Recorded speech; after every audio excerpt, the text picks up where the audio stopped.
have a background of traumatic experiences or other psychic conflicts, like also having a different sexual identity, which is still for a lot of people a difficult situation. So in itself, one hearing voices is not a consequence of that's not related to the diagnosis in itself, but everybody thinks that way. Because when on the street you tell about hearing voices, they always react with, "Oh, you mean schizophrenia." And that is what is it has been influenced the whole society. And that makes emancipation a bit difficult, because it might be that the healthy people hearing voices won't be identified with patients, but they also are not talking about their experience. So we discriminate by this way of looking at hearing voices all the others who know the experience but don't tell about it. And that's the same within mental health professionals.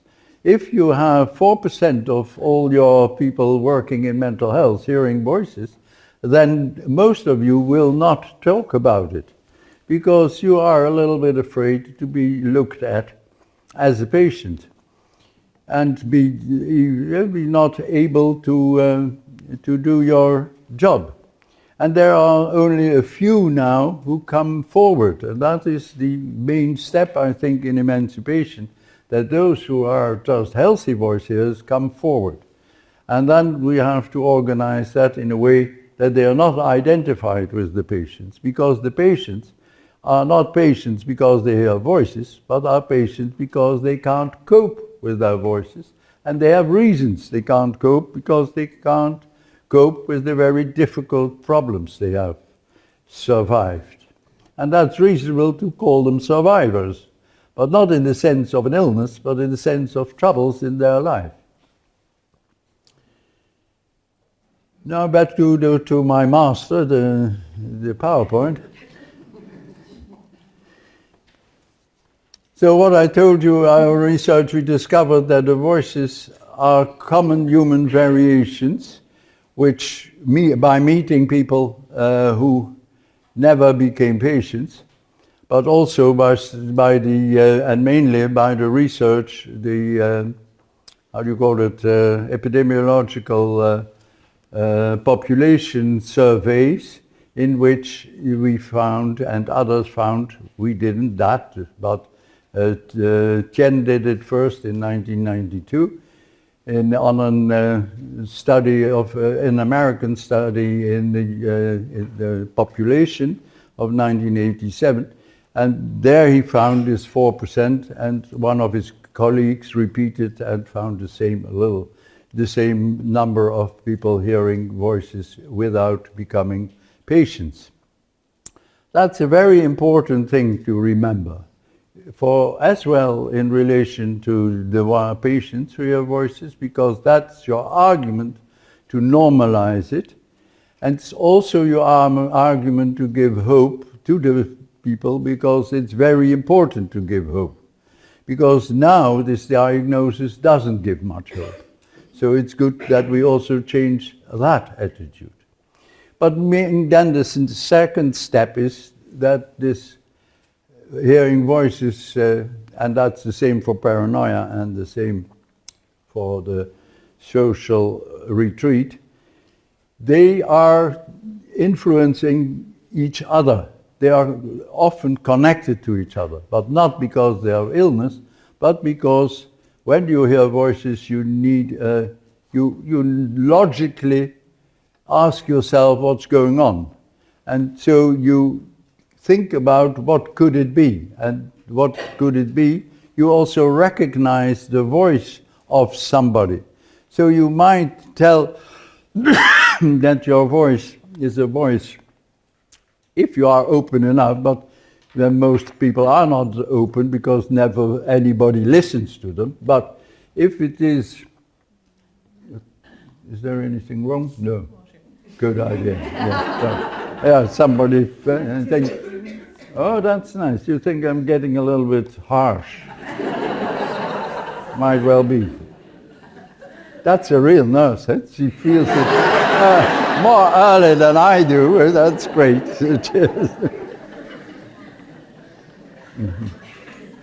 Yeah.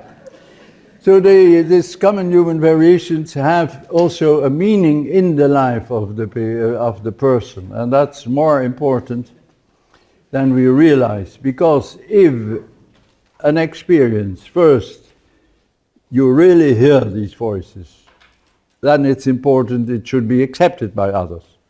The second thing is, it is important to learn to know the relationship between what the voices say and when they come, what has happened in your life. So that's a total other approach than just diagnose it as an illness, because that stops the road to any further development. So the whole approach is development, not cure. Because you don't cure voices, nobody will. You change your relationship with them. And that's why also people who hear voices and never became patients are inspired by them. So that's like authors from books, yeah? Get their persona from them. Or Dickens already did that, but still we know authors who use their voices as inspiration for their figures in their books. And so, but also in very different ways, like when a person has lost his loved one late or early, they might hear the voice quite over some time, because that's quite normal to keep contact with somebody. And surely when these people are also musically gifted. That is the nice thing when we tomorrow will have this choir. I also wanted to have an orchestra of voice hearers, because most voice hearers play an instrument or are singing in a choir. But that is quite a thing to organize, so we never came to that.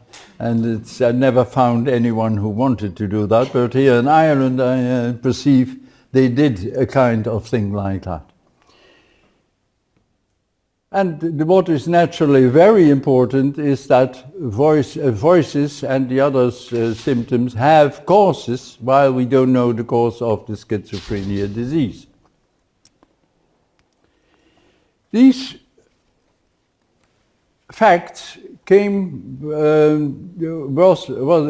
a reason for us to describe the recovery process, because what we did, let me have that book for a moment, sorry. I forgave you all of them, but I need it in this talk. I can tell a lot about, but I thought for you practitioners, it's also important to know how it is to recover, what they have to do, and how you have to support them. So I thought it might be an idea to talk a little about the recovery process. But because that is step by step, and we learned it from the voice hearers themselves, because in this book, The Living with Voices, there are 50 stories of people who recovered from their hinder of the voices. They still most hear voices, but they have changed the relationship with them. And that is rather important, because then the hindering is changed, for instance, into a positive. Like one of the first in this book is, sorry, just have a look, because my memory still leaves a little bit of holes from time to time. Where it is.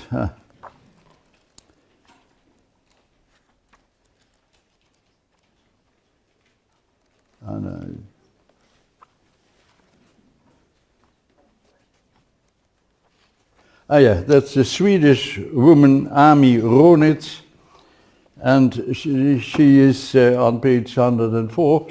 She tells us about her voices when she has lived 6 years on the street. She had and then she got a flat, but she didn't know what to do with that flat, and she was afraid of contacting other people because she was ashamed of having lived on the street. So she tried to contact, but she wasn't able to.